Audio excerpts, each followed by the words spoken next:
Hubungan itu kini seperti kapal karam yang belum sepenuhnya tenggelam, masih terapung. Bukan karena kuat, melainkan karena sisa yang belum benar-benar habis. Setiap kata yang terucap menyisakan bara kecil.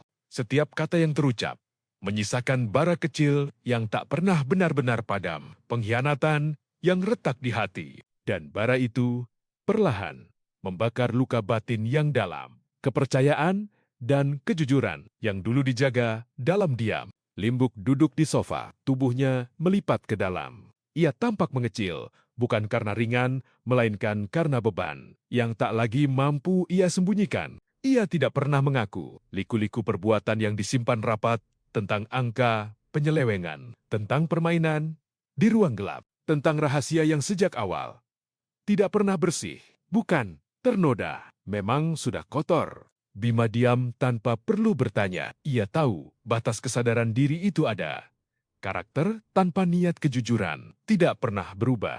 Kita tidak dapat merubah karakter dan sifat seseorang. Pertanyaan itu sederhana, namun jawabannya jatuh berat dan tidak bisa ditarik kembali. Dan disitulah luka itu berubah bentuk. Bukan lagi sekadar disembunyikan, melainkan dijalankan. Bukan hanya kebohongan, tetapi sesuatu yang lebih dalam. Perasaan dipermainkan tanpa pernah dianggap. Nama-nama lain pun muncul, satu demi satu, tanpa perlu dijelaskan panjang. Dan Bima mengerti, yang retak bukan hanya rumah, melainkan batas yang dulu menjaga semuanya tetap utuh.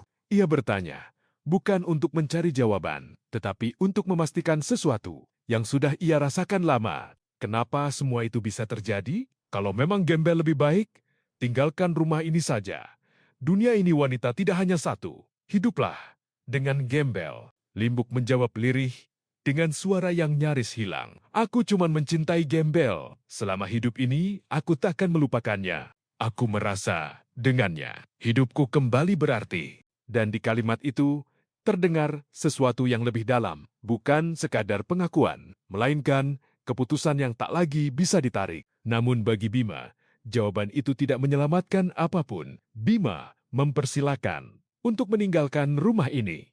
Ia tidak mau hidup dengan pengkhianat, tanpa jiwa, hanya mengejar kenyamanan. Karena ketika arti diri dicari di tempat yang salah, yang lahir bukan cinta, melainkan sesuatu yang merendahkan segalanya. Di ujung itu, Bima melihat tanpa sisa, bukan lagi benar atau salah. Semuanya sudah selesai. Yang ada hanya satu, sesuatu yang telah berubah dan tak layak lagi disebut cinta. Kekosongan itu bukan terjadi.